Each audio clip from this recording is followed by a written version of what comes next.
guys, Claudia Boleyn here, and today I'm going to be talking about episode 3 of WandaVision. If you haven't seen it yet, you need to go and see it before watching this video, because otherwise you're going to be spoiled, and I'm sure you don't want that.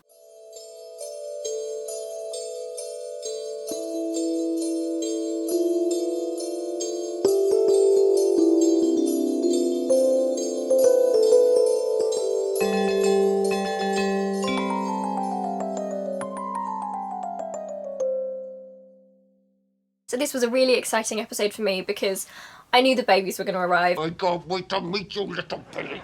I think we all did because of the trailers, and I'm someone who is I'm really into the Young Avengers. So I think I have all of their comics. I'm pretty sure I have. I got a load of comics for Christmas. It was like the #1 thing on my list this year. So I think I now have the complete collection of everything that Billy has been in, everything that Teddy has been in. I don't know if I have all of Tommy's stuff, but I'm pretty sure that I have most of it. But part of what's so exciting about this phase 4 of the MCU is that we are introducing all these new heroes, we're introducing the Young Avengers, and I never imagined we'd get to a point where I'd see them on screen.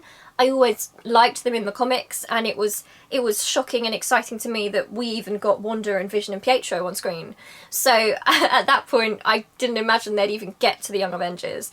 And now we're seeing this become a reality because we've seen that Cassie Lang has been recast. So that's Ant-Man's daughter. We know we're having a Hawkeye TV show which is going to introduce us to Kate Bishop. We haven't got our Patriot yet, but there are big opportunities in the upcoming Falcon and the Winter Soldier show to introduce him, I think. And obviously in WandaVision we have Tommy and Billy, the twins. And of course Teddy, who is Billy's future boyfriend and husband, and also he's kind of joint leader of the Kree and the Skrulls. He's an emperor, and I imagine he'll be brought into the MCU with Captain Marvel and the storyline with the Skrulls.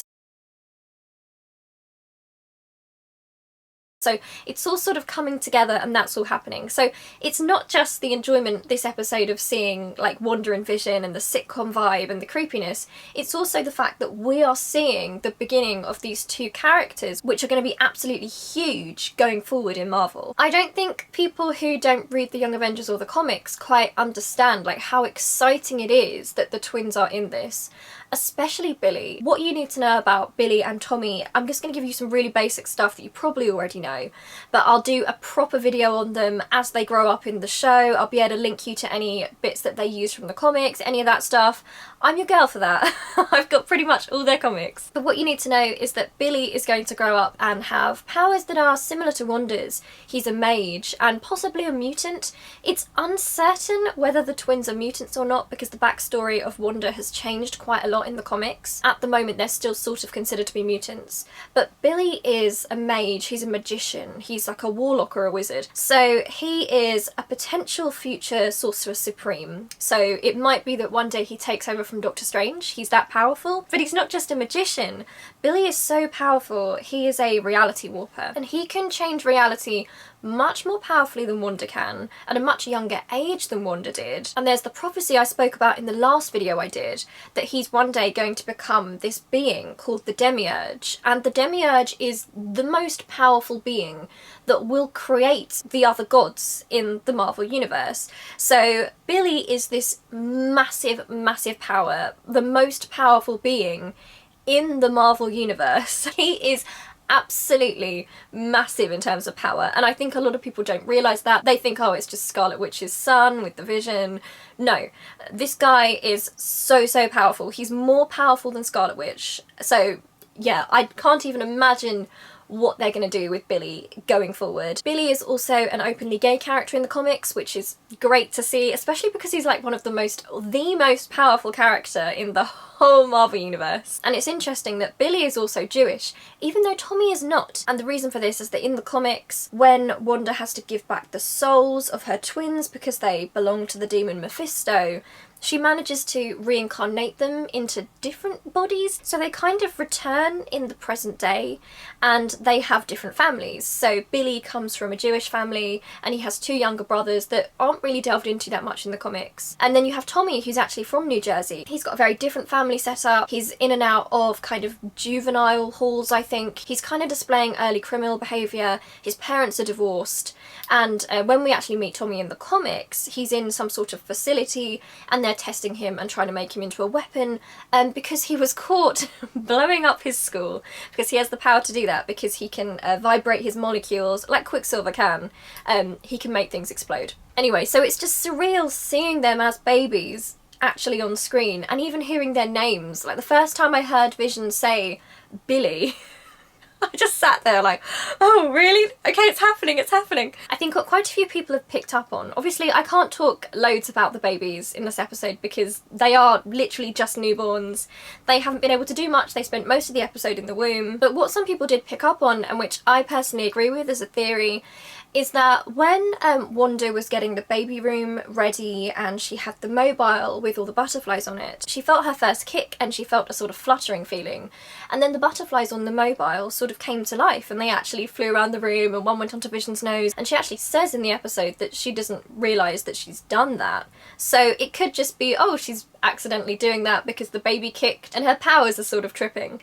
But what a lot of people have said, and what I kind of think, is that potentially baby's first kick, maybe it's not baby's first kick, maybe it's baby's first spell.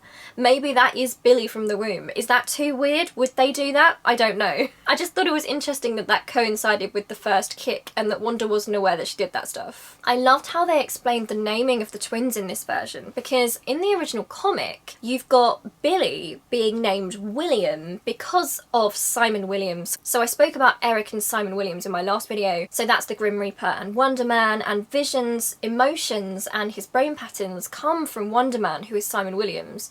So it was Vision's way of sort of honouring the man he sees as his sort of brother. And actually Tommy's name comes from a really similar place. He's actually named Thomas because of a professor called Phineas Thomas Horton, and this is the man who created the original android Human Torch.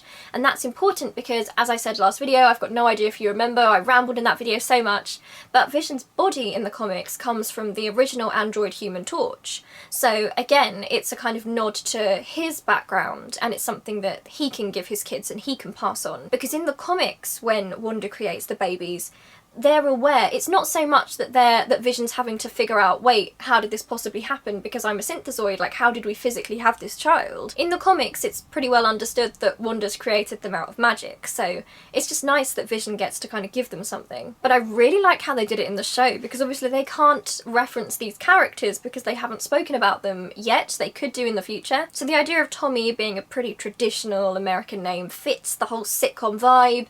If Wanda was creating a baby that was going to fit into this universe, it makes sense that she'd call him Tommy, the all-American son. And I really love that they used the idea of Vision taking William Shakespeare's name, and that's how Billy got his name. Because, I mean, it's just so clever. Everything about this show is clever, but the idea that they use the quote about all the world being a stage and all the men and women are merely players. I mean, obviously that's one of the most famous Shakespeare quotes, but it also ties so perfectly to Wanda's whole world. It's like another clue. Every episode is full of them. These little lines coming out of Wanda's potential subconscious, trying to tell her that this isn't right, this isn't real, everything's fake, all the world's a stage, and all the men and women are merely players, they're just actors. I also love that Tommy was born first, because he is the speedy twin, and also it does mirror really nicely Pietro and Wanda in the MCU.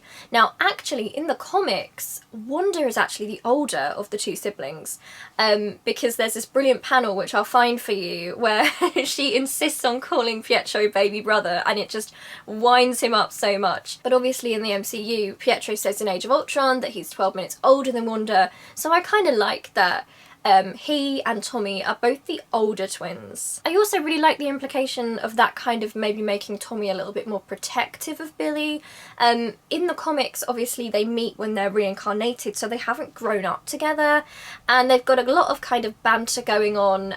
Tommy is sarcastic and hilarious and rude, and he really takes the piss out of Billy, but very lovingly. But what you also see with Tommy is that despite all this sort of snark and how he teases him, he is protective of Billy, and he recognises that Billy is the vulnerable one of the pair of them. Like, Billy is quite emotionally unstable like Wanda, he has a lot of anxieties and self-doubts. So in some ways you've got quite a lot of parallels in the twins with Pietro and Wanda. So again, we've got the same theories as last week, where the universe that Wanda's in, or whoever's doing this to her, is subconsciously trying to get her to create the children. Something that confused me, I don't know how I feel about Vision. I mean, I know how I feel about Vision, I love Vision. But in terms of, do I think Vision has he been brought back to life? Is he his true self? Is he being controlled? You know, is he a demon created by Mephisto? There's all these ideas flying around. There was the line he said about how if Billy was anything like his mother, then he'd be perfect. Just looking at it from a theory point of view, there's something quite sinister about that. The idea that perhaps Mephisto, if we go with Mephisto as the villain, is wanting Wanda to create someone like herself with the same levels of powers and reality warping, so that when he reabsorbs Billy's soul, he gets all of those powers and it's perfect, like Vision says. The impression I kind of got from last week, from the last 2 episodes, is that the ultimate end game for the bad guy, who I assume is Mephisto, but might not be, is to make Wanda create the kids and to take Billy's reality warping powers. So this episode was interesting because it was less sort of filled with subtle clues. We didn't really need them because this episode, Vision himself was starting to become aware that things were wrong. So it wasn't like we needed all these things happening that only we knew about. It kind of went up a level, it went up a gear, because one member of the couple is starting to realise that things are really creepy and not right.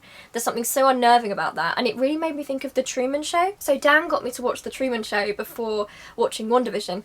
By the way, Dan is my brother, he's the Pietro to my Wanda in my life, and you should follow him. He talks about the MCU all the time. He got me into the MCU. I'll put his Twitter handle on the screen so you can follow him. But he got me to watch The Truman Show before going into this, and while I was watching that film, I was thinking like, wow, like if they could do anything even slightly like this for WandaVision, I'll be very impressed. And that's kind of what they're doing. And it's more painful than I thought it would be, because rather than just having one person being betrayed by the sort of universe they're in, it's more tragic than that, it feels like, because Vision's starting to figure it out, and the person that he loves most in the whole world is kind of coming across a bit like a villain at the moment. It seems like it's Wanda's reality, and Vision's starting to twig that, wait a minute, like, is the woman I love, is she the bad guy here? I mean, I love how Wanda simply erased Vision's questions when Vision tried to bring his concerns to her.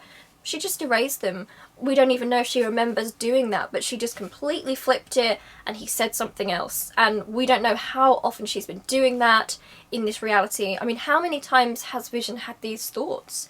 We've only seen it once, but has Vision been doing this the whole time? And Wanda's just constantly doing it. And I don't know what to think now about Agnes and the people of the town, because after last video, I had the theory, or Dan and I had the theory together, we spoke about this for ages, that Agnes had sold her soul perhaps to Mephisto. Perhaps she was killed at the Salem witch trials and she'd made a deal with Mephisto that she could carry on living in some way if she worked for him, if he owned her soul. Because what Mephisto's known for in the comics is kind of very similar to the devil in Christianity and in other religions.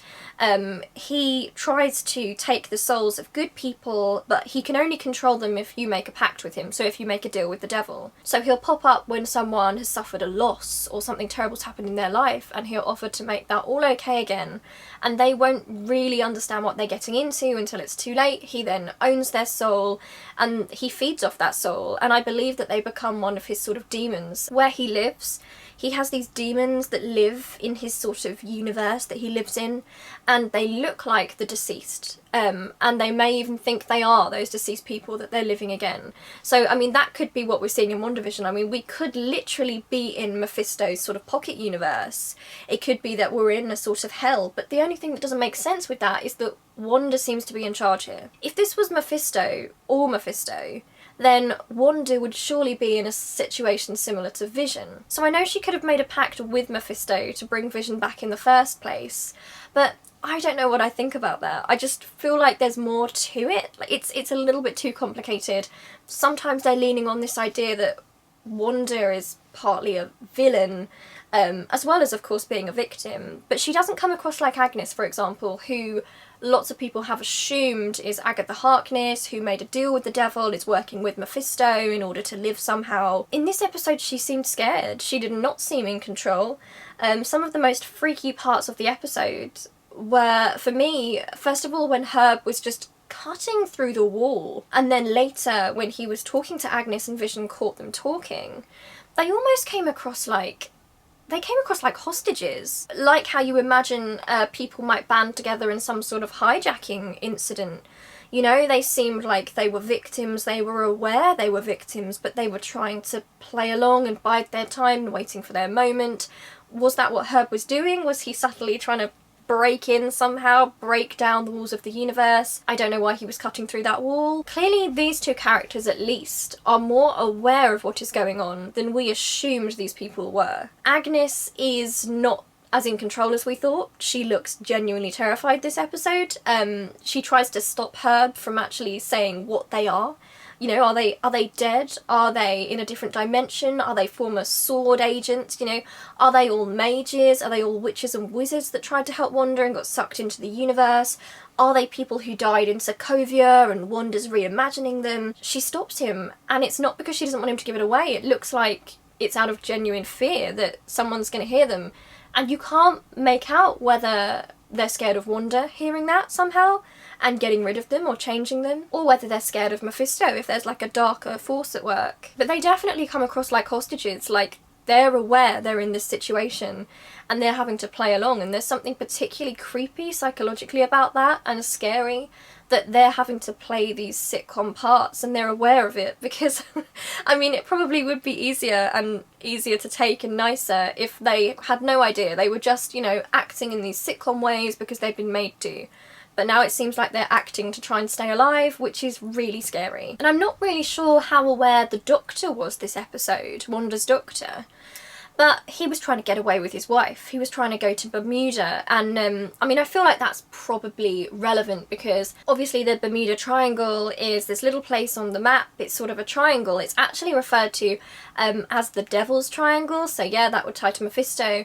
But it's somewhere where paranormal activity is believed to happen by some, because so often ships get lost there. They just blink out of existence. Some people believe sometimes planes have lost signal over that area, so I feel like that was deliberate, that he was trying to go to Bermuda. But the fact that he was trying to get away with his wife maybe implied that he too understood what was going on and was trying to finally break out and get away while Wanda was incapacitated, having the twins perhaps. We know that when Monica turned up, well, we assume, I don't know if we assume, some people assume that in the second episode when Wanda and Vision hear the noise outside the window, then the next day Wanda sees a helicopter. She's kind of made it into a child's toy, but we assume it was originally like a real military helicopter. We assume that that was Monica entering Wanda's world, because she wasn't in the first episode and she pops up in the second after that's happened. And it's interesting that that's happened while Wanda is asleep or in bed. It's like these people are aware that they've got to wait until Wanda's guard is down,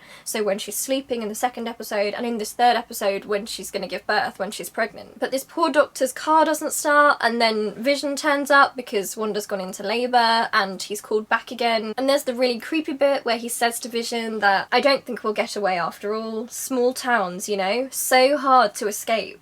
And again, you can't tell if that was him being aware of his situation and trying to hint to Vision in a way that won't make him a target to whoever's doing this, or whether that's just subconscious himself. Maybe he's been dragged back into the whole sitcom thing and it's just a line that accidentally reflects his situation. I mean, there wasn't much Agnes in this episode, but she did mention Ralph again, her husband, and she said that he looks better in the dark. He's not shown up with her at any point, so I think a lot of people assume that he is Mephisto. Dan actually had the theory initially, that's my brother again, that Mephisto was one of the lobsters in the first episode, that he was Senor Scratchy in the second episode, because Mephisto can transform into animals, and he often does in the comics. So we were waiting to see if there was going to be an animal this episode. Lo and behold, there's a stork, and it's not just a stork, it's a stork that looks like it wants to attack Monica, first of all, and second of all, Wanda keeps trying to use her magic to get rid of it, but for some reason she can't. This is a very powerful stork, right? This is not a stork. I'm sure that's Mephisto,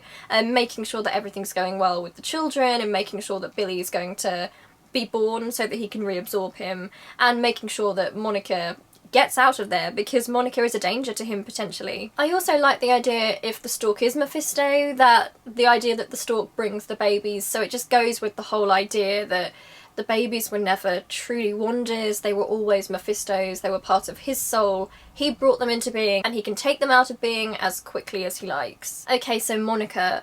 Monica would be my favourite character if we weren't in a show that was already about my favourite characters. But Monica's right up there. I love her. I'm a big Doctor Who fan. It reminded me of when Rose Tyler is sent into a parallel universe because the realities are collapsing. So what I really like this episode is that we saw that Monica is... I'm pretty sure in this episode she was acting. So in episode 2, I think maybe because it was her first time in the universe, she genuinely had forgotten who she was because she seemed really confused.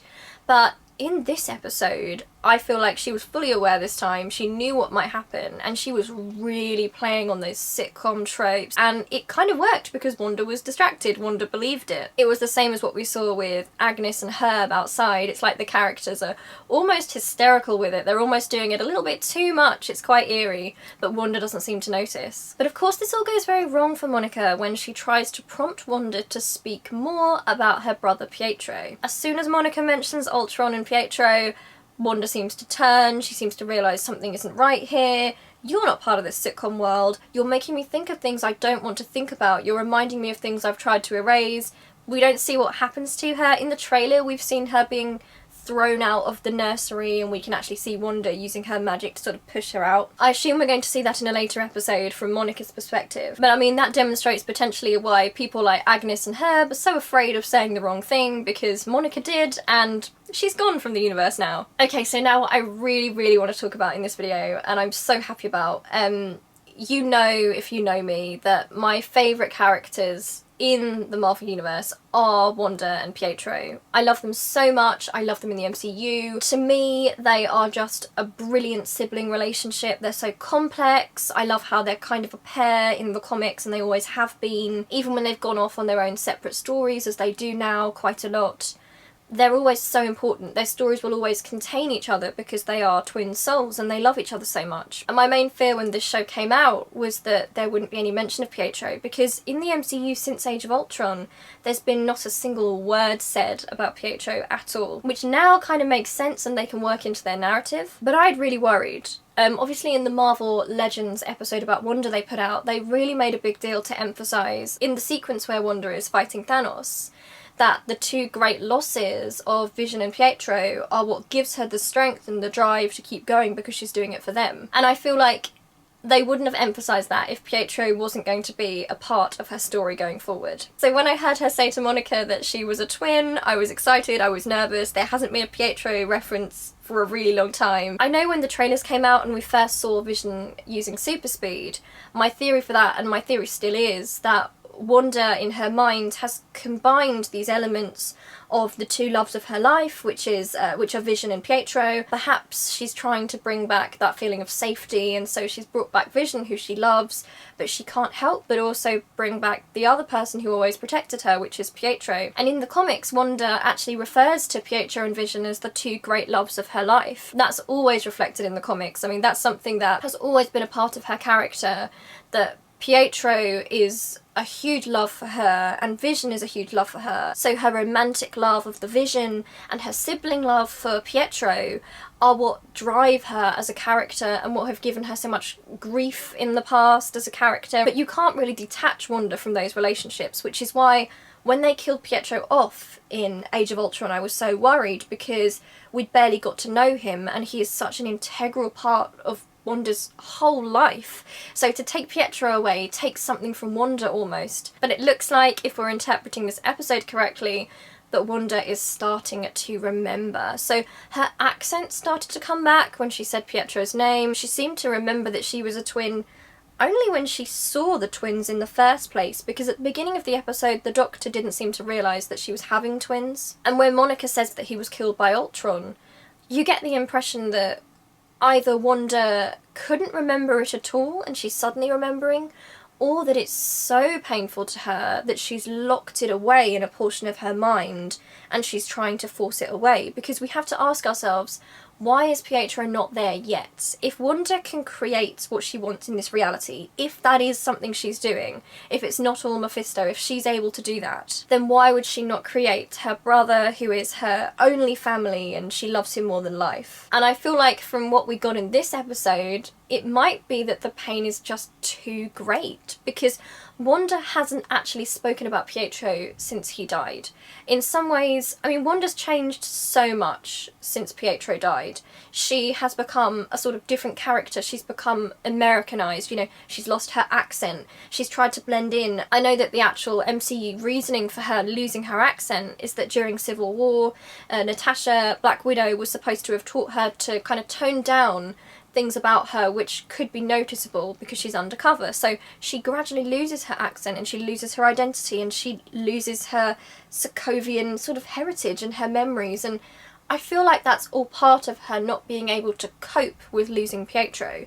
It's too much for her. I feel like it's even more of a loss to her than when she lost Vision. It's so much. And I think the only way that she was able to carry on after Pietro died, because remember she said she felt like she died herself. She said that she knew what it felt like to die because she'd felt Pietro die. Like, one part of her was dead. The only reason she really got through that was Vision. And I wonder if this whole universe, as much as I adore Wanda and Vision and their relationship, I wonder if it's more not just that she's lost Vision, but that she's lost the only buffer. She's lost the only distraction she had that stopped her from having this breakdown at losing her only family, at losing Pietro. And I feel like this episode kind of might have confirmed that, with the tear going down her cheek when she says Pietro's name, that she reacts so badly when Monica brings this up. But I think this is something so traumatic to Wanda that she can't even handle it. We know that in the comics, when Wanda gets these huge emotions and she has these huge losses, she can't seem to handle it. She does have mental illness in the comics and she does lose control. She has these mental breakdowns and her powers sort of spike, and a big part of her problem in the comics is that others can be really judgmental of her and unkind to her because they think that she's a danger, when actually Wanda is not a bad person at all. She's just extremely vulnerable and she's very susceptible to these huge emotions. For some reason, Wanda hearing Monica say Pietro's name and hearing about the outside world and his death, it made her really lose her cool. So she didn't just try and rewind things. We didn't even see her attempt to do that. It was like she realised that this is someone from outside, because the people in her universe that she's controlling would never bring up something so incredibly traumatic. Because I think Wanda is just, she's been trying not to think about it. Maybe in a subconscious way. She might want to remember Pietro and want to think about it, but it's such dangerous territory for her because she will lose control if she truly thinks about that grief. She was even singing a Sokovian lullaby to the twins, so all these memories from her background, from her childhood, are starting to come forward. And bear in mind, this is happening at the same time that this is the first time in the show we've ever seen Wanda appear as sort of sinister and like she might sort of be a villain, you know. And I think it's because, like in the comics, her grief is starting to rise up, and when that happens, Wanda kind of goes out of control. I mean, definitely the last image we had of Wanda and Vision together, with Vision behind Wanda and Wanda saying that Geraldine had to go, sounding like she'd murdered her, and she's smiling at her little boys, at her twins, and Vision's kind of in the background. There's something very uncomfortable about that. It is very much like House of M, which is a comic after Avengers Disassembled, where Wanda's powers have backfired in her grief. She's subconsciously caused a lot of bad things to happen, and now the Avengers are planning, and some of them want to kill her and to take her down, others don't. She's having a mental breakdown, so Pietro goes to her and he says, Wanda, they're gonna kill you, your friends are gonna kill you, we have to do something. And he helps Wanda, he convinces her to use her powers, and she creates a completely new reality. And the story of House of M is the Avengers. I believe it's Doctor Strange who goes into Wanda's reality and tries to convince her that it's not real, it's actually incredibly dangerous, and that she's being the villain even though she doesn't realise it, and that she has to stop because she's too powerful. I mean, they really heavily lent on the feeling of Wanda as someone very dangerous this episode. Somebody who you do not want to mess with, and that's something they hadn't done in the last two episodes, so I don't know where they're going with this. I pray that next episode we get Pietro. I pray. I've had a poster of Pietro up in my bedroom since 2016, and I vowed that I wouldn't take it down until he's back. And I've always had faith he was coming back. Dan would say to me, well, Aaron Taylor-Johnson signed a 3-movie deal. Everything's been really quiet. We don't know any spoilers for what's coming up. The reviewers have only seen the first 3 episodes. I'm sure they've only been shown those for a reason. It just wouldn't make sense to me for her not to bring Pietro back next episode. I mean, practically the whole Pietro remembering and reveal was the cliffhanger of this episode. I mean, surely now Wanda is going to create her brother. I long to see Pietro come into the episode next week like he's not been away at all. And also it gives the opportunity for, not only the opportunity to see Pietro with the twins of course, which would be wonderful, but the opportunity for us to have that Pietro and Vision beef. Because in the comics it's very much, they have beef, but it's very much one-sided beef, because Pietro does not initially feel very happy that he's actually been away with the Inhumans for a while, and while he's been missing, Wanda and Vision have fallen in love. And in the comics, Pietro is very protective of Wanda. He's very suspicious of Vision. It's all stuff that could be so easily put into the sitcom universe. The idea of the overprotective brother who doesn't trust the brother-in-law. But we've also got the opportunity to kind of flip that out next episode if Pietro does show up and he's just part of the family unit, with Vision again starting to realise things aren't real and maybe trying to communicate that to Pietro. You know, how do you feel? Like, do you have memories? Do you think this is odd? You know, there's an opportunity to make Vision the untrustworthy one in that situation, and Pietro as part of the happy family, you know, with Vision on the outside sort of thinking, things aren't right here, this can't be right. I long to see them interact. You know, they have such a great relationship. In the comics, Pietro and Vision and Wanda are on the Avengers team together for a while. They have so many stories together. There's so much like complexity to their relationship. There's so much that would fall so well into the kind of sitcom ideas. Please let Aaron Taylor-Johnson's Pietro come back. I know that people were saying because Evan Peters was going to be in it, oh, maybe his Quicksilver will come back. And I don't mind him coming into it, as long as we still get our Quicksilver. Because Evan Peters' Quicksilver is not Pietro. You know, he's not the Quicksilver from the comics. He's not got that relationship with Wanda, with Vision. He doesn't have that history. So he's a completely different character, and he's a great character, but he's not Pietro, and he's not going to give us that drama and dynamic that would work so well with this show. Pietro was actually trending on Twitter today.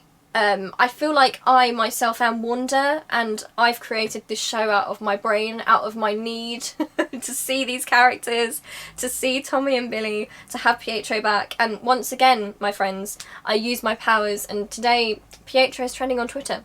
So yeah, that's my power. So next week it's the 80s episode, and I assume we're going to see the twins aging very fast, because I'm pretty sure in the background of one of the stills or the preview for next episode that was in one of the trailers, we can actually see like art on the fridge, and I don't think babies can do art. There's like a B for Billy, so I think we're going to see the twins grow up next episode, and I think this is part of why they didn't show the reviewers the episode, because they don't want us to see the twins. Are we going to see them like start having their powers? Like, I hope so. And of course that means that it's even more likely, or it would make even more sense, and I pray that Pietro's going to be in it, because Tommy's going to start turning out not like Vision. He's going to be turning out like Pietro. You know, he's going to have, I don't know if he'll have the sort of white hair in this version, you know, it might be that his powers haven't come about yet, but in the comics as a teenager he has that white hair, he looks like Pietro, he has the super speed. I think that